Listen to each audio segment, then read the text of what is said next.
Vem comigo em uma das minhas caravanas e você vai ver o cenário real, onde tudo aconteceu. Para informações, entre em contato com o WhatsApp que está aqui na tela, se anime, venha comigo para Israel, porque nunca mais você vai ser o mesmo. Pode acreditar no que eu estou te dizendo. Agora veja bem, Jesus todas as vezes que curava alguém, que libertava alguém, o que ele falava? Não conta para ninguém. Mas nesse caso específico, ele disse, conta para todo mundo. Conta tudo que eu fiz por você. Conta tudo. Agora vamos lá. Vamos entender uma coisa aqui que é muito importante para a gente terminar. Eles estão em Gadara. O que a cultura judaica vai nos contar? E eu já falei aqui para vocês. Os judeus, essa cidade não era uma cidade dos judeus, do povo hebreu, do povo do sangue de Jesus. Não. Essa cidade tinha uma diferença. Ela fazia parte de uma área daquela nação que não pertencia mais a Israel. Pertencia ao Império Romano. Eram 10 cidades separadas da nação de Israel, apesar que elas estavam dentro do território de Israel, mas eram cidades dos gentios. Por isso que a Galileia era chamada Galileia dos gentios. Porque 10 cidades que estavam ali ao redor da Galileia eram cidades que faziam parte de um compêndio de cidades chamado de Decápolis, que eram cidades eram 10 cidades fundadas dentro da região de Israel, porém por comerciantes gregos, que traziam dentro de si uma cultura helênica.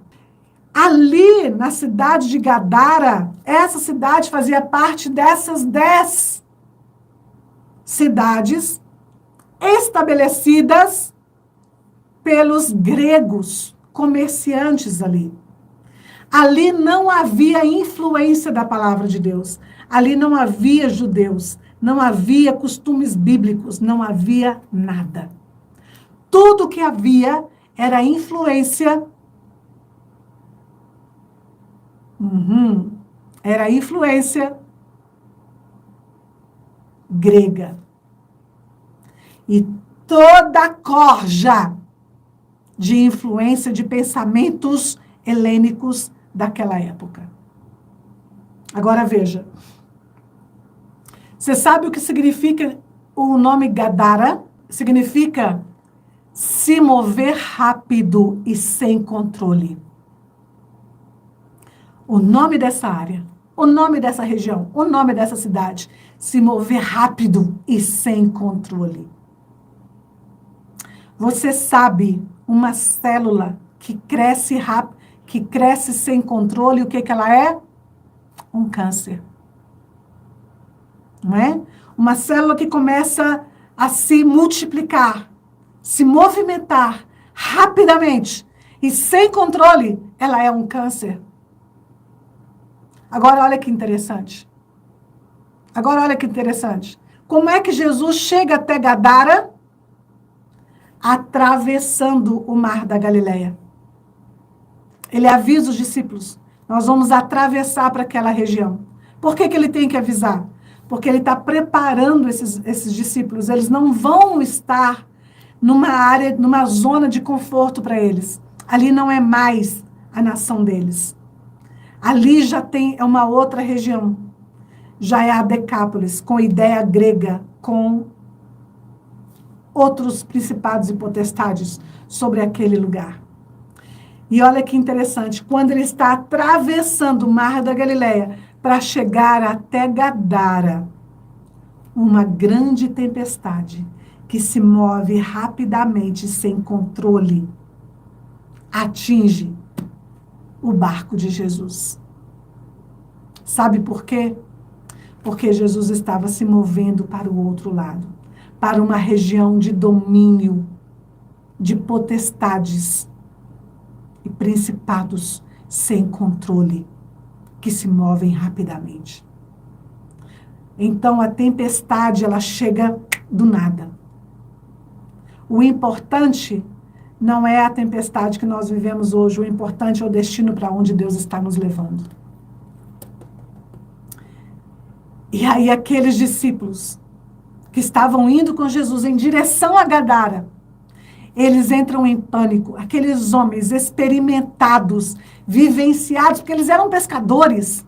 Eles pescavam naquele mar da Galileia a vida inteira. Provavelmente os seus pais eram pescadores, eles aprenderam a pescar desde criança. Eles eram experimentados em todo tipo de clima. Mas a tempestade que se levantou ali apavorou, aterrorizou até mesmo aqueles homens experimentados. Apavorou. Eles entraram em crise, eles entraram em terror naquele barco enquanto Jesus dormia. Medo, incerteza, insegurança. Mas anota essa chave. Anota essa chave. Jesus estava dormindo. Jesus estava dormindo.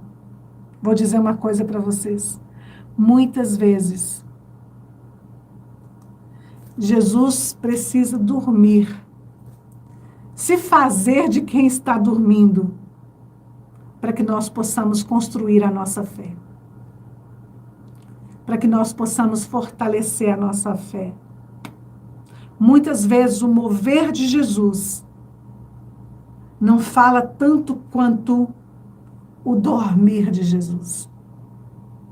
Porque foi pelo fato de Jesus estar dormindo que eles se levantaram, que eles posicionaram e que eles clamaram. Fé é o seguinte, o que nós vemos é o temporal, mas o que nós não vemos é o eterno. Vivemos em um tempo em que lutamos batalhas espirituais, claro, e nós não podemos lutar com as armas carnais. Né? A Bíblia diz que as armas são carnais, mas nós podemos em Deus. As armas são poderosas em Deus. No momento que Jesus começa a atravessar esse mar, essa tempestade, ela não foi natural. Lembra? Essa tempestade não foi natural. Ela não foi.